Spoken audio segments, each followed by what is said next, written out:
సుమన్ టీవీలో మీ personal and business promotions కోసం కింది నెంబర్కి కాంటాక్ట్ చేయండి.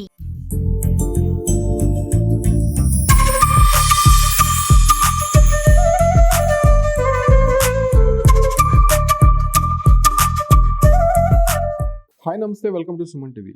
మన భారతీయ సనాతన ధర్మానికి సంబంధించి కొన్ని అంశాలను ఇప్పుడు చాలా వరకు కనుమరుగవుతున్నటువంటి సందర్భంగా అప్పటి సంస్కృతి సాంప్రదాయాలను పాటిస్తూ ముఖ్యంగా యోగాలో ప్రతిభ చాటినటువంటి ఎంతోమంది మహనీయులను గుర్తు చేసుకుంటూ ఇప్పుడు చిన్నప్పటి నుంచి కూడా ఆ ఒక అలవాట్లను తల్లిదండ్రులు పిల్లలకు అలవాటు చేయడంలో చాలా వరకు కూడా నిర్లక్ష్యం వహిస్తున్నారు. సో అటువంటి సందర్భంలో కొంతమంది పేరెంట్స్ మాత్రం ఆ ఒక్క పిల్లలను యోగా వైపు మళ్ళిస్తూ వాళ్ళకి దాని పట్ల ఆసక్తి చూపిస్తూ ఇప్పటికే అనేక సందర్భాల్లో కూడా భారతదేశానికి సంబంధించినటువంటి ఆచార్య సాంప్రదాయాలను వివిధ దేశాల్లో కూడా చాటింపు చేస్తూ అనేక సందర్భాల్లో గుర్తు చేసినటువంటి అంశాలు మనం ఎన్నో చూసాం.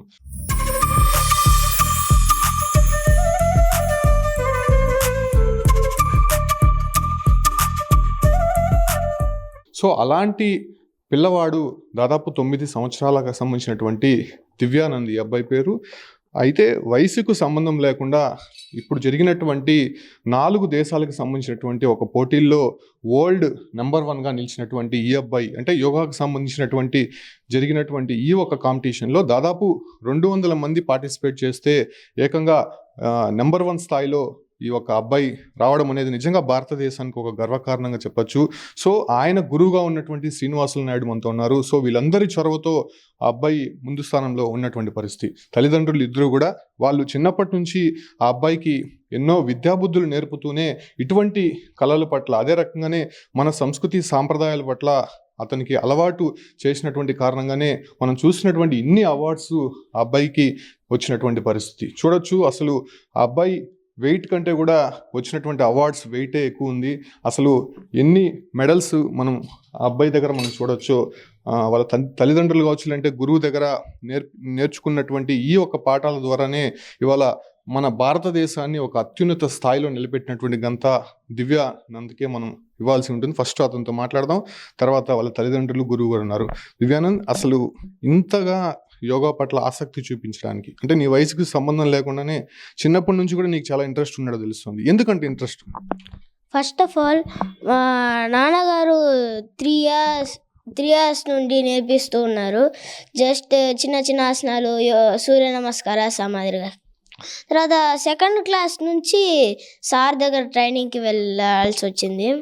అక్కడ సార్ గారు ఇంకా అక్క ఉన్నారు. అక్కడ వాళ్ళు చాలా బాగా నేర్పిస్తున్నారు. వాళ్ళ సపోర్ట్ ఇంకా మా నాన్న సపోర్ట్తో నేను ఇన్ని ప్రైజెస్కి గెలవగలిగాను. ఎన్ని ఆసనాలు వేస్తావు యోగాలో? అంటే చాలా ఆసనాలే ఉన్నాయి. ఓకే, ఒకటి వేస్తావు మా ముందర?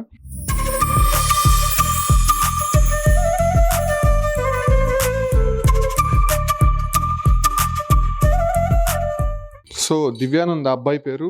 ప్రస్తుతం జరిగినటువంటి యూనివర్సల్ యోగా కాంపిటీషన్లో అతను చాలా వరకు కూడా ప్రతిభ చాటినటువంటి పరిస్థితి. అంటే ఇటువంటి ఆసనాలు అనేది మనం చాలా వరకు చూసుండము. అంటే చాలా అతి తక్కువ వయసులో ఇటువంటి ఆసనాల పట్ల ఆసక్తి చూపించడము, ఆ అబ్బాయి వేస్తున్నటువంటి ఆసనాలు మనం చూడొచ్చు. అంటే యోగా అనేది ఆరోగ్యకరమైనటువంటి ఒక ప్రధానిగా చెప్పొచ్చు. ఎందుకంటే ఇప్పట్లో ఇండోర్ గేమ్స్, అదే రకంగానే మొబైల్ ఫోన్స్కి చాలామంది పిల్లలు అడిక్ట్ అయిపోతున్నటువంటి సందర్భం మనం చూసాం.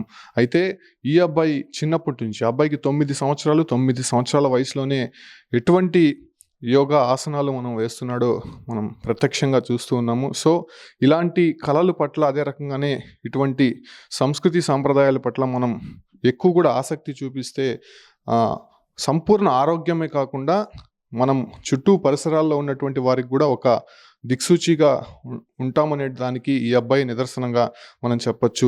చూడొచ్చు, ఆసనం అనేది చాలా కష్టతరమైనటువంటి ఆసనం. ఇది అబ్బాయి చాలా సులువుగా వేసినటువంటి పరిస్థితి. అంటే ఎన్ని రోజులుగా నేర్చుకున్నావు దివ్యానంద్ నువ్వు? 4 ఇయర్స్గా నేర్చుకుంటాను. ఓకే, అంటే ఎడ్యుకేషన్లో నీ ఎడ్యుకేషన్ ఎలా ఉండేది? ఆ ఎడ్యుకేషన్ని, ఈ యోగాని బ్యాలెన్స్ చేయగలుగుతున్నావా? చేయగలుగుతున్నా. ఓకే, ఈజీనే. అంటే మీ పేరెంట్స్ ఎంకరేజ్మెంట్ ఎలా ఉంది చిన్నప్పుడు? చాలా వాళ్ళు స్ట్రాంగ్గా ఎంకరేజ్ చేస్తున్నారు కాబట్టి ఇన్ని కప్స్ ఇవన్నీ.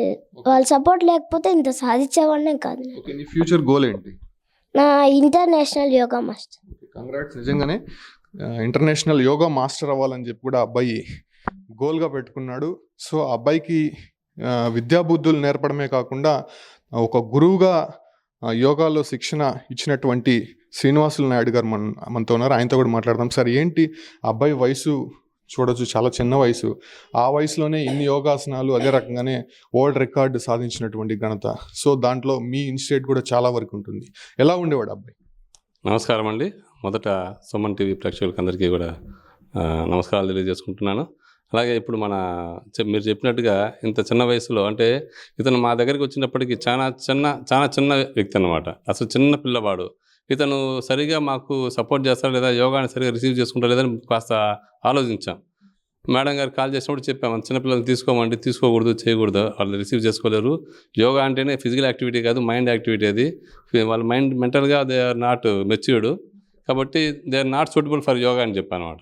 లేదు సార్, దయచేసి మేమేం పెద్ద ప్రెజర్ చేయము, మీరు మీకు నచ్చినట్టు మీరు మోల్డ్ చేయండి అని చెప్పారు. సరే, కొన్ని రోజుల పాటు అబ్జర్వ్ చేస్తాం. అతను తీసుకునేటటువంటి, మేము చెప్పే విషయాన్ని అతను తీసుకునేటటువంటి విధానంలో చాలా మెచ్యూర్డ్గా ఉంది. అంటే ఇవన్నీ కూడా ఒక వ్యక్తి బై బర్త్ వచ్చినట్టే అతనికి యోగ లక్షణాలు. అంటే గత జన్మలో యోగా స్మెల్స్ అనేది ఉంటుంది, ఇది శాస్త్రం చెప్పేటటువంటి విషయాలు అవి. సో అంటే బై బర్త్ వచ్చింది అంటే అతను ఖచ్చితంగా గత జన్మ వాసనలో ఉండొచ్చు అనమాట సార్. ఆ ఉద్దేశంతో మేము కూడా కొన్ని తీసుకున్నాం. కొన్ని చిన్నగా కొంత అతను ట్రైనప్ చేస్తూ ఉంటే అతను మేము ఏదైతే చెప్తున్నామో దాన్ని ఇమీడియట్గా ఈజీగా తీసేసుకుంటూ వచ్చాడు అనమాట. సో కాస్త మాకు ధైర్యం వచ్చింది. అంటే మెకానికల్గా బాడీలో ఉన్న మెకానిజం పరంగా ఏమాత్రం డిస్టర్బ్ కాకుండా అతనికి యోగా నేర్పిస్తూ దానికి తగ్గట్టుగా ప్రెజర్ లేకుండా తీసుకోవాల్సిన అవసరం, బాధ్యత ఉంది మా గురువుగా. కాబట్టి మేము దాన్ని ఆలోచిస్తూ అతనికి ఎప్పటికప్పుడు కూడా తగిన జ్ఞానాన్ని ఇస్తూ శరీరాన్ని వంచడం నేర్పించాం. సో అతను దాన్ని చాలా ఈజీగా తీసుకున్నారు. దానికి తగినటువంటి ప్రోత్సాహం వాళ్ళ తల్లిదండ్రులు వాళ్ళని మెచ్చుకోవాల్సినటువంటి విషయం. ఎందుకంటే ఈ కాలంలో పిల్లల్ని ఎలా పడితే అలా వదిలేస్తున్నాం. మీరు చెప్పినట్టు సంస్కృతి సాంప్రదాయాలు అనే పదాలని పక్కన పెట్టేసి పిల్లలు ఏదైతే చెప్తున్నారో అది తల్లిదండ్రులు పాటిస్తున్నారు తప్ప పిల్లలకు తల్లిదండ్రుల యొక్క పట్ల బాధ్యతలు, సొసైటీ పట్ల బాధ్యతలు, గురువుల పట్ల బాధ్యతలు నేర్పట్లేదు. కాబట్టి వాళ్ళందరూ వీళ్ళ కోసం పనిచేస్తున్నట్టుగా ఫీల్ అవుతున్నారంట ఈ మొబైల్స్ రావడంతో. కానీ అలా కాకుండా పిల్లలకి సరైన బాధ్యతలు నేర్పిస్తూ ఈ వయసు నుంచి మొక్కై వంగనిది మానయ్య వంగున అనే సామెతను రుజువు చేస్తూ మొక్కగా ఉన్నప్పుడే మనం దాన్ని ఎలా తీసుకెళ్లాలనే ఉద్దేశంతో ప్రాపర్గా తీసుకొస్తున్నటువంటి, అంటే గైడ్ చేస్తున్నటువంటి వాళ్ళ తల్లిదండ్రులను, అలాగే మా దగ్గరికి వచ్చిన తర్వాత మేము తీసుకున్న సరైనటువంటి సూచనలు, అలాగే అతను తీసుకుంటున్న మా దగ్గర నుంచి అతను తీసుకుంటున్న జ్ఞానాన్ని ఇవన్నీ బేరీజ్ వేసుకున్న తర్వాత అర్థమైంది ఏమంటే ఇతను నిజంగా అతను అన్నటువంటి ఇంటర్నేషనల్ అని, అతని వయసు సరిపోదు కానీ అతి తొందరలో అతను ఇంటర్నేషనల్ స్థాయికి వెళ్ళి చక్కగా అతను మంచి యోగాలో తిరుపతికి కానీ ఆంధ్రప్రదేశ్కి కానీ మంచి పేరు చేస్తాడనే విషయంలో ఎటువంటి అతిశయోక్తి లేదనమాట.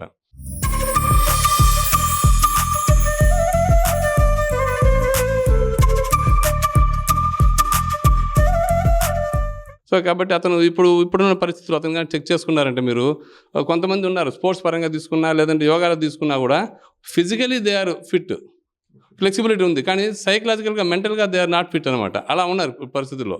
కానీ ఈ అబ్బాయిని చెక్ చేసుకోవచ్చు మీరు. సార్, ఇన్ ఫ్యూచర్ అసలు యోగా అనేది లేకపోతే మనం పూర్వీకులు ఇటువంటి ఆసనాలు కానీ లేకపోతే ఇటువంటి కార్యక్రమాలు చేసిన దానివల్ల సంపూర్ణ ఆరోగ్యంతో ఉండడమే కాకుండా వాళ్ళ పరిసరాలు కావచ్చు, లేదంటే వాళ్ళతో ఉన్నటువంటి వారికి కూడా మంచి బుద్ధులు, మంచి నడవడిక వచ్చేటువంటి అవకాశం మనం గతంలో చూసాం. బట్ ఇప్పుడు ఉండేటువంటి పిల్లలు ఎక్కువ కూడా లేజీగా కనిపిస్తున్నారు. సో యోగా లేనందు వల్ల ఒక కారణం అయిండొచ్చా, లేకపోతే వాళ్ళ తల్లిదండ్రులు ఇనిషియేట్ తీసుకోకపోవడం అంటారు? అంటే రెండు కారణాలు చెప్పుకోవచ్చు సార్. ఒకటి, తల్లిదండ్రులు ఏ విధంగా ఆలోచిస్తున్నారంటే మా పిల్లలు మేము పడినటువంటి కష్టం వాళ్ళు పడకూడదు కాబట్టి వాళ్ళు ఎటువంటి కష్టపడకుండా వాళ్ళని తీసుకురావాలనే ఉద్దేశంతో వాళ్ళని లేజీగా తీసుకుచేస్తున్నారు. వాళ్ళలో ఒక లేజినెస్ని క్రియేట్ చేస్తున్నారు అన్నమాట. అది పిల్లలు ఏం చేస్తున్నారంటే ఇలానే మనం బతకాల్సి ఉంది, మనం కష్టపడకూడదు అనేటటువంటి తత్వాన్ని వాళ్ళు అలవర్చుకునేసి వాళ్ళు ఎక్కడ పోయినా కూడా మా తల్లిదండ్రులు ఎలా అయితే మమ్మల్ని చూసుకున్నారో అలానే మమ్మల్ని సొసైటీ కూడా చూసుకోవాలి అనే ఆలోచనతో వాళ్ళు ఉన్నారు. తద్వారా జరుగుతున్నటువంటి సమస్యలే సమాజానికి చాలా కీడు చేస్తున్నది అన్నమాట పిల్లల నుంచి.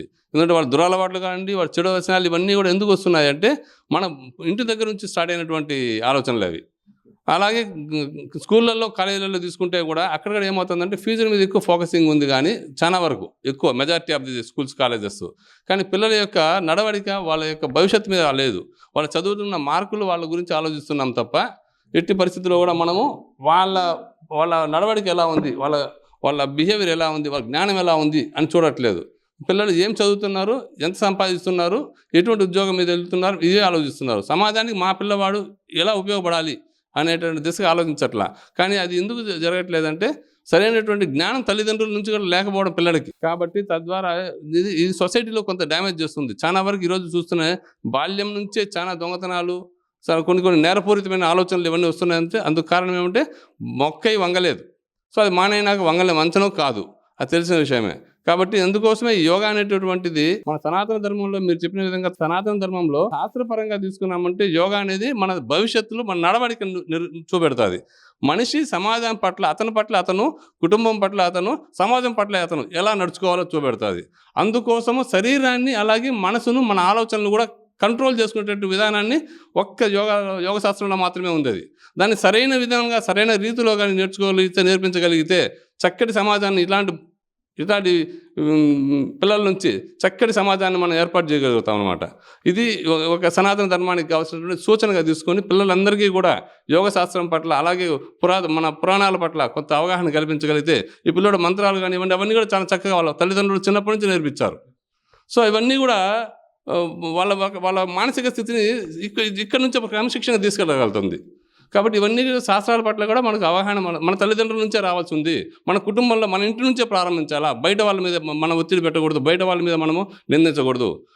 ఇది మా వైపు నుంచి కూడా మేము సుమన్ టీవీ చాలా ఫ్యాక్ట్ మాట్లాడారు శ్రీనివాస నాయుడు గారు. ఇప్పుడున్నటువంటి బిజీ లైఫ్లో పేరెంట్స్ మార్నింగ్ నుంచి నైట్ వరకు ఎంతో శ్రమపడి బయట తిరుగుతుంటారు. బట్ పిల్లల విషయంలో చాలా అజాగ్రత్త వహిస్తున్నారు.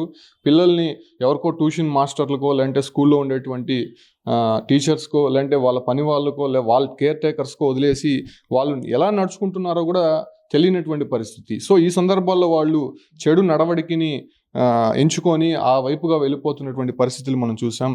ఈ ఒక్క అబ్బాయి నిజంగానే చాలా వరకు కూడా ఎగ్జాంపుల్గా తీసుకోవాల్సి ఉంటుంది.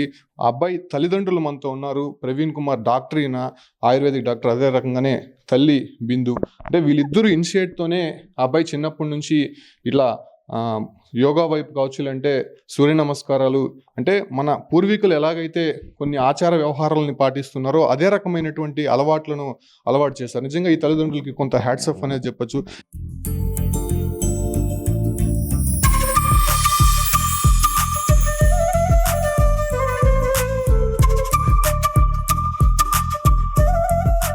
నిజంగా ఎలా వచ్చిందండి? మీ నుంచే ఇటువంటి అలవాట్లు ఉన్నాయా? అంటే ఈ అబ్బాయికి ఇప్పుడున్నటువంటి సమాజం పట్ల కొంత ఇబ్బందికర పరిస్థితులు ఉన్నాయి కాబట్టి ఆ రకమైనటువంటి పరిస్థితులు మా పిల్లలకి రాకూడదు అనేటువంటి ఒక ఆలోచనతో చేశారా, లేదంటే ముందు జాగ్రత్తగా ఏమైనా ఇటువంటి కార్యక్రమాలు చేయిస్తారు? ముందుగా సుమన్ టీవీ ప్రేక్షకులందరికీ నా నమస్కారాలు తెలియజేసుకుంటున్నాను. ప్రతి ఒక్కరూ కూడా సమాజం పట్ల బాధ్యత వహించాలి అనేటువంటి అంశము నేను మా తల్లిదండ్రుల నుంచి నేర్చుకోవడం జరిగింది. సో అదే విధానాన్ని, అదే విషయాన్ని ఇప్పుడు కూడా పిల్లలకి మనం చెప్పింది చేయరు, వాళ్ళు మనం చేసేదాన్ని ఆచరిస్తారు అనేటువంటి అంశాన్ని సో నేను చేస్తూ మా అబ్బాయి కూడా ఈ విధంగా చేయాలి, ఈ విధంగా చేయాలని చిన్న చిన్నవి చాలా చిన్నప్పటి నుంచే నేర్పిస్తూ తను చూస్తూ ఉండడము, తనకు ఈ విషయాల పట్ల యోగా కావచ్చు, ప్రాణాయామం విషయాల పట్ల నేను చేస్తుండేవాడిని చూడడం కావచ్చు, దాని మీద కొంచెం అభిరుచి ఏర్పరచుకున్నాడు. దాని తగ్గట్టు మమ్మల్ని మా పెద్దవాళ్ళు పెంచిన విధానం కూడా ఆ విధంగా ఉంది కాబట్టి తన యొక్క అభిరుచిని, అభిలాషని నేను గుర్తించి కొంతకాలం తర్వాత శ్రీనివాస నాయుడు సార్ గారి దగ్గరికి, ఇక్కడ తల్లిదండ్రులు ఎంత బాధ్యత ఉంటుందో అంతే ప్రాముఖ్యమైన బాధ్యత యోగాచార్యులది ఉంటుంది. యోగాచార్యులు వాళ్ళు ఎంత సక్రమంగా ఒక అబ్బాయిని చూసినప్పుడు, ఒక పర్సనాలిటీని చూసినప్పుడు వాళ్ళు మెజర్ చేస్తారు, వీళ్ళకి ఎంతవరకు అవసరం అవుతుంది, ఎంతవరకు వీళ్ళు చేయగలుగుతారు. ఇక్కడ కేవలం యోగాసనాలంటే శరీరం యొక్క స్థితినే కాకుండా మానసిక పరిపక్వతను కూడా, యోగాతో పాటు శరీరం ఏ విధంగా ఎదుగుతుందో శారీరక ఎదుగుదలతో పాటు మానసిక ఎదుగుదల, దీనితో పాటు ఇంకా ముఖ్యమైన విషయము ఒక వ్యక్తిగా నువ్వు ఎదిగే క్రమంలో సమాజం పట్ల నీ బాధ్యత ఏమి అనేటువంటి విషయాన్ని శ్రీనివాస నాయుడు సార్ గారు చాలా చక్కటి ప్రోగ్రామ్స్ అన్నీ కూడా ఒక యోగా నేర్పించడం మాత్రమే కాకుండా చాలా చక్కటి ప్రోగ్రామ్స్ అన్ని కూడా కండక్ట్ చేస్తూ ఉంటారు. దాంట్లో వాళ్ళ వ్యక్తిత్వాన్ని బయటకి తీసుకొచ్చే విధంగా కొన్ని మంచి మంచి విషయాలను నేర్పిస్తూ ఉంటారు. ఆ రకంగా మా అబ్బాయి ఈ స్థాయికి రాగలిగిన, ఆ స్థాయిలో పర్ఫార్మెన్స్ ఇచ్చి ఇన్ని అవార్డులు తీసుకురాగలిగినారనేసి అంటే ఇద్దరు ప్రముఖ స్థానం వహిస్తారు. అందులో ప్రధానమైనటువంటి భూమిక మా శ్రీమతి, తనతో పాటు యోగాచార్యులు శ్రీనివాసనాథ్ సార్ గారు. వీరిద్దరి యొక్క ప్రోత్సాహ సహాయ సహకారాల వల్లనే దీనికి తగ్గట్టు ఆ అబ్బాయి కూడా చిన్నప్పటి నుంచే వీటి పట్ల మక్కువని ఏర్పరచుకోవడము, అదేవిధంగా అంతే ఏకాగ్రతతో చేస్తూ రావడం వల్ల ఇన్ని అవార్డులు సాధించడం జరిగిందండి. నిజంగా ఆ అబ్బాయి అనుకున్నటువంటి స్థాయిలో మళ్ళీ ఒక ప్రపంచ స్థాయిలో నిలవాలనేటువంటి విధంగా ఉండాలని మనం కూడా ఆశిస్తాం. ఎందుకంటే ఇప్పుడున్నటువంటి ఆహార అలవాట్లకు కావచ్చు, లేదంటే మన డైలీ అలవాట్లకు సంబంధించి సో అవన్నీ కూడా కోల్పోతున్నటువంటి నేపథ్యంలోనే ఇటువంటి భారతీయ సంస్కృతి సాంప్రదాయాలకి నిలువైనటువంటి యోగాసనాలు కావచ్చు, లేదంటే సూర్యాసనాలు, ఇతర కార్యక్రమాలకి సంబంధించినటువంటి ఆహారం, అదే రకంగానే కొన్ని అలవాట్లను మనం చిన్నప్పటి నుంచే ఉండేటువంటి పిల్లలకి అలవాటు చేస్తూ వస్తే వాళ్ళకి సైకలాజికల్గానే కాకుండా వాళ్ళు చాలా వరకు కూడా స్ట్రాంగ్గా ఉంటారనేటువంటి విషయాలు మనం ఈ అబ్బాయిని చూసే నేర్చుకోవచ్చు. సో ఇలాంటి యాక్టివిటీస్ అనేది డైలీ 1 అవర్ ఖచ్చితంగా పేరెంట్స్ అనేది పెట్టుకుంటే పిల్లల్లో ఎదుగుదల కావచ్చు, లేదంటే వాళ్ళు ఇన్ ఫ్యూచర్లో గోల్ అనేది ఏదైతే పెట్టుకున్నారో దాన్ని ఖచ్చితంగా చేరువ అయ్యే విధంగా కూడా ఆ అలవాట్లే తీసుకువెళ్తాయనే దానికి ఈ ఒక్క అబ్బాయినే మనం ఎగ్జాంపుల్గా చెప్పొచ్చు. సో ఖచ్చితంగా యోగాసనాలు కావచ్చు, లేదంటే మన భారతీయ సంస్కృతి సాంప్రదాయాలకు నిలువైనటువంటి కొన్ని కార్యక్రమాలని మన పిల్లలకే కాకుండా ఇతరులకు కూడా పంచేటువంటి కార్యక్రమాలు అందరూ చేయాలని చెప్పడం సుమన్ టీవీ కోరుతుంది. Keep watching Suman TV.